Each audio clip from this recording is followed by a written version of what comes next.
cool graphic there.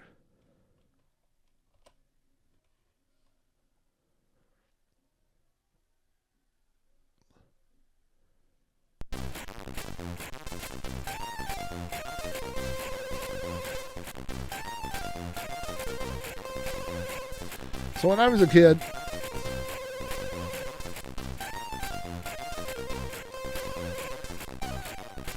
I had a bad PAL conversion that I played on my NTSC machine.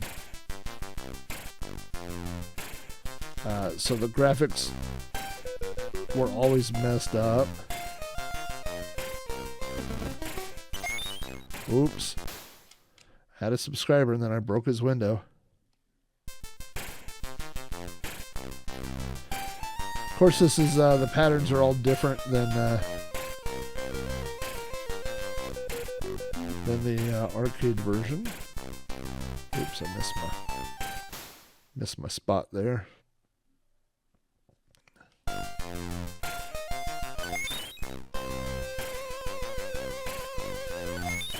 Oh, I see.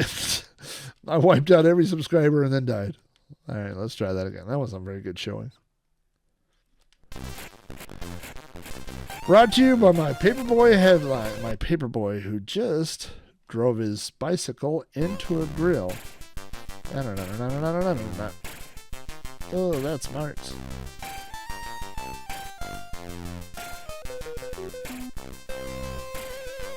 All right.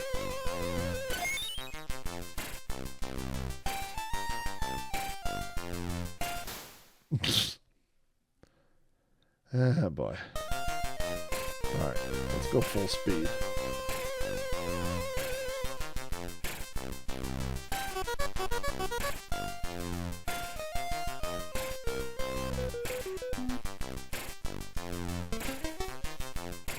Watch out for that. Watch out for that guy. Oh, you got to stay on the sidewalk right there because there's a grill right after that.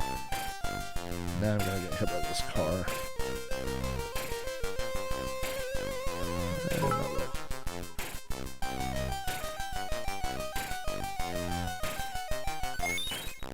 Okay, Clinton's taking over. Oh, no! All right, hang on now. Yeah, there was something about those 16-bit Atari arcade games. What are they? System 16. This. I mean, that whole era of Atari games. Gauntlet. And, oh, gosh. Road Blasters. They just all were. The cabinets, the sound. Those were such good machines. What was Stun Runner, the one that you sat on? Alright, the pattern's coming back to me a little bit.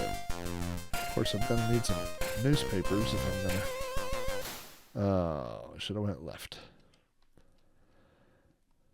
Yeah, got some newspapers. The hard way.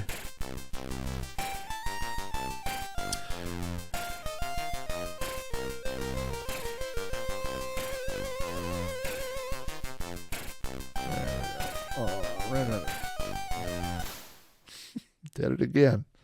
Same thing I did last game.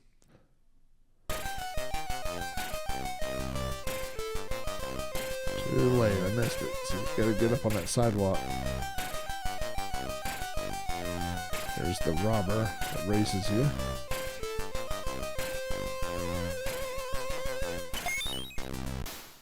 Right.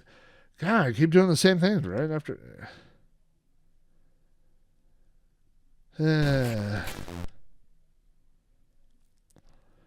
Yeah, nobody stays on top forever. You know what I mean? I mean, Atari was the biggest thing for a long time.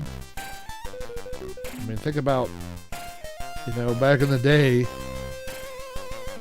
like when moms would say, like, "Oh, your friend has an Atari?" You're like, "No, they have an Intellivision." They're like, "Yeah, but that's an Atari." No. And then it was Nintendo, right? Ugh. Everybody was like, "Oh, you got a Nintendo. What kind of Nintendo you got?" Sega. I got a Sega Nintendo. Yeah, if you don't get up...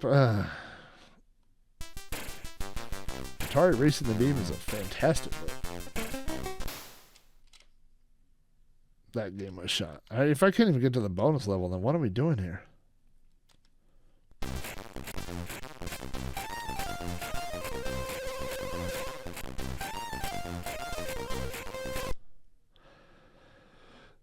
The Racing the Beam, the article about Pitfall is the one that will always stick with me, where he talks about how David Crane, you know, basically was like, didn't have enough memory at the end to whether it was to put the score or how many extra men, whatever it was, you know, but it was like literally like down to, you know, bytes.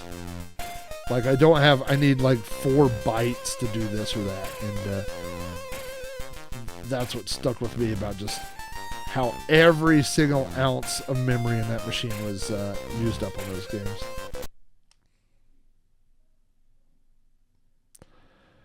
Ridiculous. And then they put me on top of a tire. I don't think Racing the Beam probably was, just because it might have been, I don't know. But it was a much bigger book. Alright, let's see. What's the pattern to get through here? Let's watch out for the tire.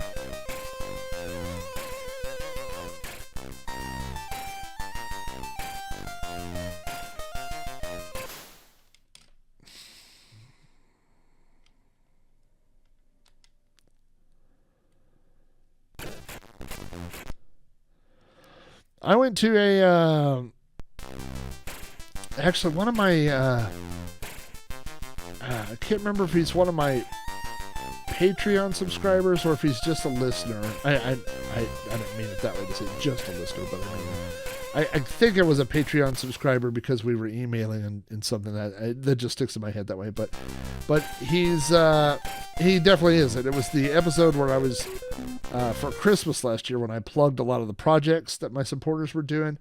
And he was the guy that was making all those Atari homebrew games. And, I mean, he and I talked about like what it takes to make an Atari game. And it's just amazing. I mean, that is programming on another level. Like that, it's man, I wish I was better at Paperboy. That didn't go so well.